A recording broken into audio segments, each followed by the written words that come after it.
After arriving in Oakwood, Emma and Richard soon made their jump-the-broom marriage legal by remarrying and recording their union in the Leon County courthouse.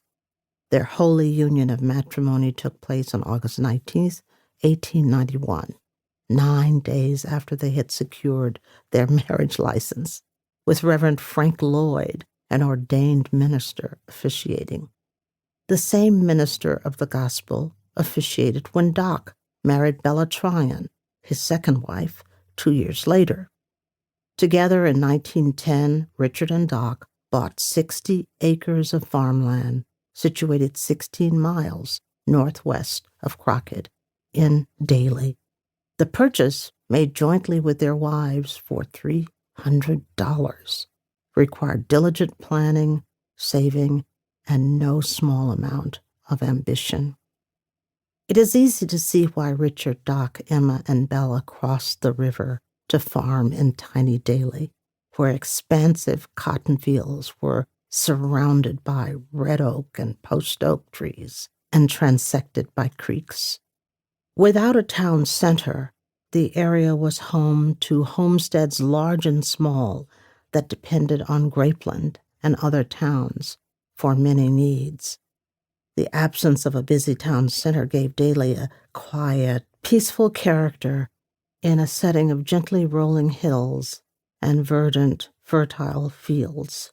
Even today, when I visit the area, I'm taken aback by the beauty of the landscape, despite its deteriorating homes and farm buildings and overgrown fields.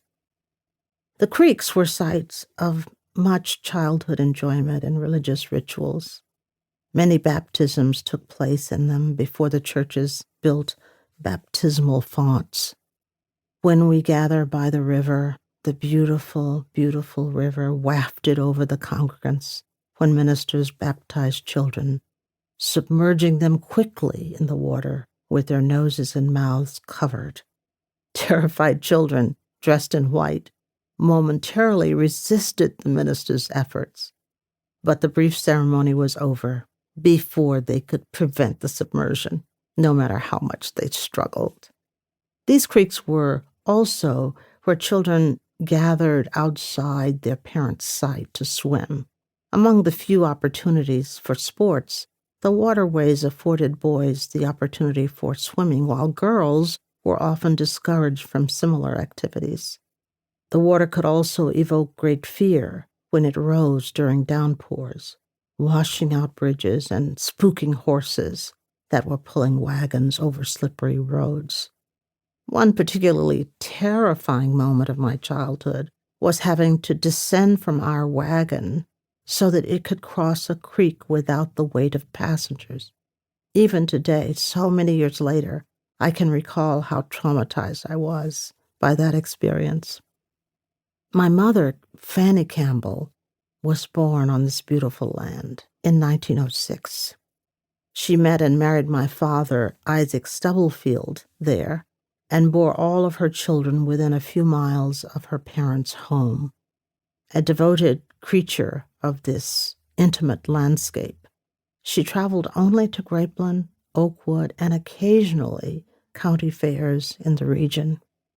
For much of her life, she had only horses and wagons as transport, and after our family acquired an automobile, she never learned to drive. Her marriage also circumscribed her movements. She followed the many relocations prompted by my father's employment, first as a farmhand and sharecropper, and later as a laborer in Houston.